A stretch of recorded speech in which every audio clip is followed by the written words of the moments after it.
आपल्याला लागणारं साहित्य म्हणजे एक काचेचा ग्लास, पाणी, माचीस, मेणबत्ती आणि एक रंग, कोणताही रंग, म्हणजे तो आपण पाण्यामध्ये टाकू आणि त्याच्यामुळे पाण्यामध्ये काय बदल झाला हा आपल्याला बघण्यासाठी मी पाण्यामध्ये रंग टाकणार आहे. आणि एक डिश. हे एवढं ह्या प्रयोगाचं साहित्य आहे. ऑक्सिजन ज्वलनास मदत करतो. तर चला बघू आपण काय करूया. प्रथम आपण मेणबत्ती पेटवून घेऊया, बरोबर. प्रयोग नीट बघा.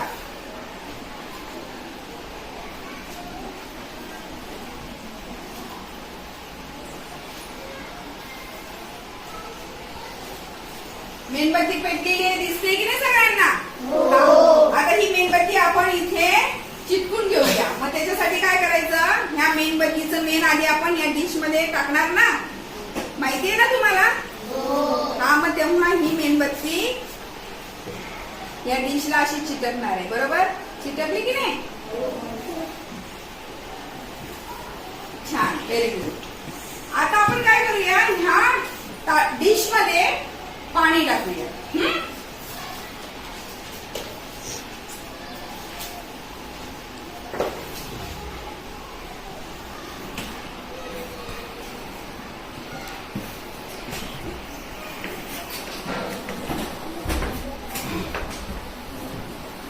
या डिश मध्ये आपण पाणी टाकू. त्यानंतर ह्या पाण्यामध्ये आपण थोडासा रंग टाकूया. या पाण्यामध्ये आपण थोडासा रंग टाकूया, म्हणजे पाणी कलरफुल झालं की नाही. हा, म्हणजे पाण्यामध्ये होणारा बदल हा आपल्याला काचेच्या ग्लास मधून लगेच दिसेल, बरोबर की नाही. आता ही अग्नी पेटण्यासाठी वातावरणामध्ये ऑक्सिजन हा वायू आहे, बरोबर की नाही. मग हा ह्याला कसं मदत करतो बघूया. बघा, आता हा काचेचा ग्लास मी ह्या मेणबत्तीवर उपडा मारते. बघूया काय होतं, निरीक्षण करायचंय ना सगळ्यांनी.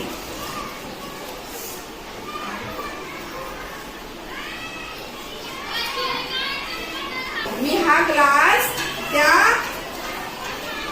मेणबत्तीवर उपडा मारला आणि काय झालं, मेणबत्ती विझली. मग मेणबत्ती का विझली, तर मेणबत्तीला ऑक्सिजन मिळाला का, नाही मिळाला, आणि म्हणून ती विझली. त्यानंतर बघा, ग्लास मध्ये पाणी थोडं वर आलंय, दिसतंय का तुम्हाला.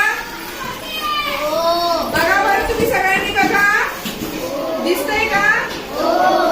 पाणी वर आले की नाही.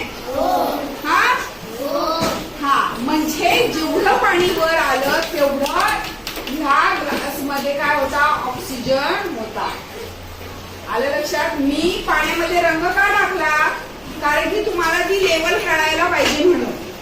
ऑक्सिजन केवढा होता, एवढाच ऑक्सिजन होता ग्लास मध्ये, आणि तो उपडा मारल्यावर तो ऑक्सिजन सुद्धा अग्नीने घेऊन घेतला की नाही, ज्वलनासाठी वापरून घेतला, आणि ऑक्सिजन संपल्यामुळे काय झालं, मेणबत्ती विझली. ह्यावरून आपल्याला काय कळतं की ऑक्सिजन ज्वलनास मदत करतो. हा प्रयोग तुम्ही घरी करून बघायचा आहे. धन्यवाद.